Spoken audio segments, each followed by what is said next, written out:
KSRTC-യിൽ പണിമുടക്കിയവർക്കെതിരെ ഡയസിനോടിനപ്പുറം നടപടിക്ക് നിർദ്ദേശം. ഫെബ്രുവരി 4-ന് പണിമുടക്കിയവരുടെ ശമ്പളം വൈകിപ്പിക്കും. സമരം ചെയ്തവരുടെ ശമ്പള ബില്ലുകൾ പ്രത്യേകം തയ്യാറാക്കും. സ്പാർക്ക് സെല്ലിൽ നിന്നും അനുമതി ലഭിച്ച ശേഷമേ ശമ്പളം നൽകൂ എന്നും വീണ്ടും നടപടി ഉണ്ടാകുമെന്നും സൂചിപ്പിച്ച ചീഫ് അക്കൗണ്ട് ഓഫീസറുടെ മെമ്മോറാണ്ടം പുറത്ത്. വിവരങ്ങളുമായി രശ്മി കാർത്തിക ചേരുന്നുണ്ട്. രശ്മി, KSRTC-യിൽ പണിമുടക്കിയവർക്കെതിരെ ഡയസിനോടിനപ്പുറം നടപടിക്ക് നിർദ്ദേശം നൽകിയിരിക്കുകയാണ്. കൂടുതൽ വിവരങ്ങൾ.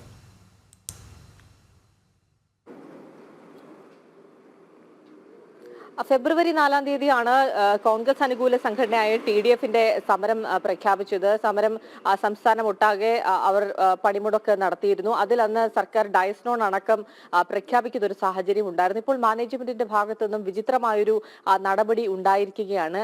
ഏതൊക്കെ ജീവനക്കാരാണോ ഈ സമരത്തിൽ പങ്കെടുത്തത് ആ ജീവനക്കാരുടെ ശമ്പളം വൈകിപ്പിക്കാനുള്ള ഒരു നീക്കമാണ് നിലവിൽ നടക്കുന്നത്. അതായത് റെഗുലർ ശമ്പളം നൽകുന്നതിനോടൊപ്പം ഇവരുടെ ശമ്പളവും നൽകേണ്ടതില്ല എന്നുള്ളൊരു തീരുമാനത്തിലേക്കാണ് മാനേജ്മെന്റ് എത്തിയിരിക്കുന്നത്. സംബന്ധിച്ചൊരു ഉത്തരവ് പുറത്തിറക്കിയിട്ടുണ്ട്.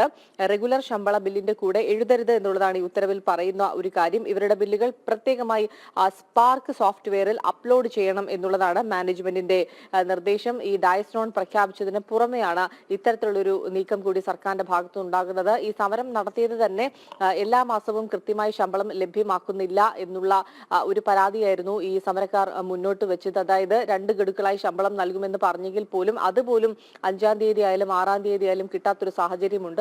ആ കാരണം പറഞ്ഞുകൊണ്ടാണ് ഈ സമരം നടത്തിയത്. അതുകൊണ്ട് തന്നെ ഈ മാനേജ്മെന്റിന്റെ വിചിത്രമായ ഒരു നടപടിയിൽ ശക്തമായ പ്രതിഷേധം സംഘടിപ്പിക്കും എന്നുള്ളതാണ് നിലവിൽ ഇപ്പോൾ TDF അറിയിച്ചിരിക്കുന്ന ഒരു കാര്യം. റെഗുലർ ശമ്പളത്തോടൊപ്പം തന്നെ സമരം നടത്തിയവരുടെ ശമ്പളവും ലഭ്യമാക്കിയില്ല എന്നുണ്ടെങ്കിൽ ശക്തമായ സമരപരിപാടികളുമായി മുന്നോട്ട് പോകും എന്നുള്ളത് TDF അറിയിച്ചിട്ടുണ്ട്. നിഖിൽ. ശരി രശ്മി, KSRTC-യിൽ പണിമുടക്കിയവർക്കെതിരെ ഡയസിനോടിനപ്പുറം നടപടിക്ക് നിർദ്ദേശം. ഫെബ്രുവരി 4-ന് പണിമുടക്കിയവരുടെ ശമ്പളം വൈകിപ്പിക്കും.